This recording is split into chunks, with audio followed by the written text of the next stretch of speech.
Bom dia, alunos do primeiro ano. Tudo bom com vocês? Aqui é o professor Carlos. Hoje nós daremos continuidade ao nosso estudo sobre a tabela periódica. Mais especificamente, hoje nós falaremos sobre a classificação dos elementos. Bom, pessoal, a tabela periódica, como vocês já viram antes, é uma organização dos elementos químicos. E esses elementos eles podem ser agrupados em grupos, tá? Com classificações especiais, tá? Vamos falar um pouco sobre cada uma delas, ok? Primeiro, os metais. Bom, em temperatura ambiente são sólidos duros, com exceção do mercúrio, que é líquido, tá? Então, de todos os metais na tabela periódica, todos são sólidos a temperatura ambiente, exceto o mercúrio, que vai ser líquido.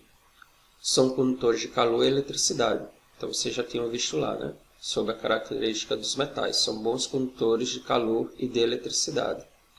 O metal é caracterizado também por sua maleabilidade, ou seja, capacidade de ser transformado em chapa. E pela sua ductibilidade, ou seja, capacidade de ser transformado em fio. Por exemplo, os fios de cobre são usados em fios de transmissão de energia elétrica. Além disso, apresenta o brilho metálico característico. Então, já falei até para vocês em sala. O metal mais maleável e mais dúctil que nós temos é o ouro. Tá?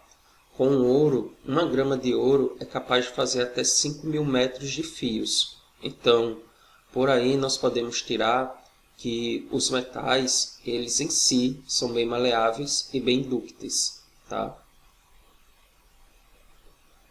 Há metais ou não metais.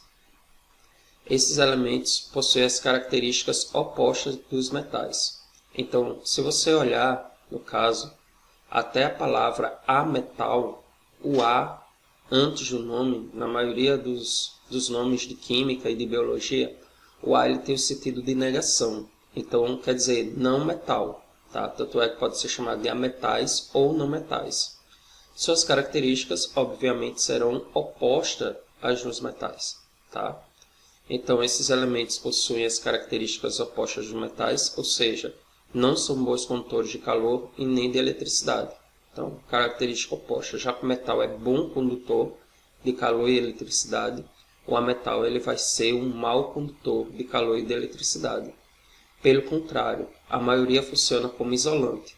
Apenas a grafita é boa condutora de calor e eletricidade. E aí eu coloquei aqui a grafita, tá?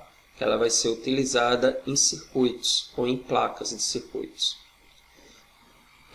Eles não possuem brilho característico, exceto o iodo e a grafita, que já foram mencionadas, né? Que já foi mencionada. E fragmentam-se com certa facilidade, então eles não são sólidos muito duros. Gases nobres. Representa os elementos da família 1808A, que são respectivamente hélio, neônio, argônio, criptônio, xenônio e radônio.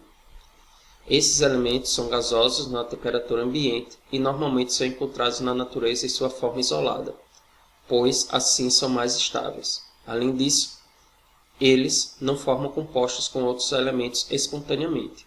Então, eu já havia falado também para vocês quando eu falei sobre tabela periódica. Os gases nobres eles recebem esse nome justamente pela sua característica de não querer se associar a nenhum outro elemento químico. Eles são os únicos elementos químicos que são encontrados sozinhos na natureza.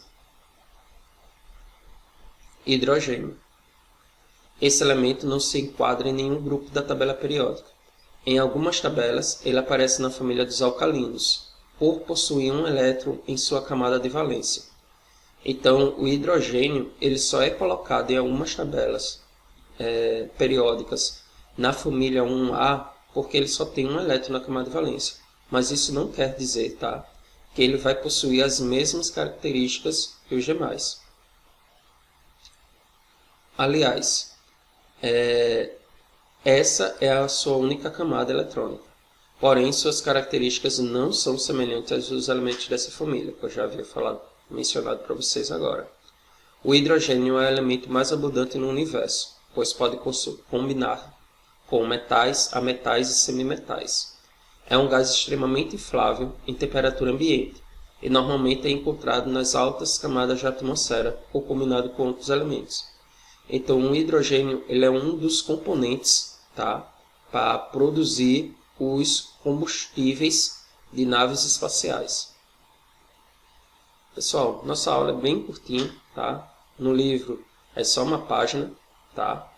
Segue a atividade das páginas 446 e 447, é só praticando, tá? Tenham todos bons estudos e até a próxima aula. Tchau!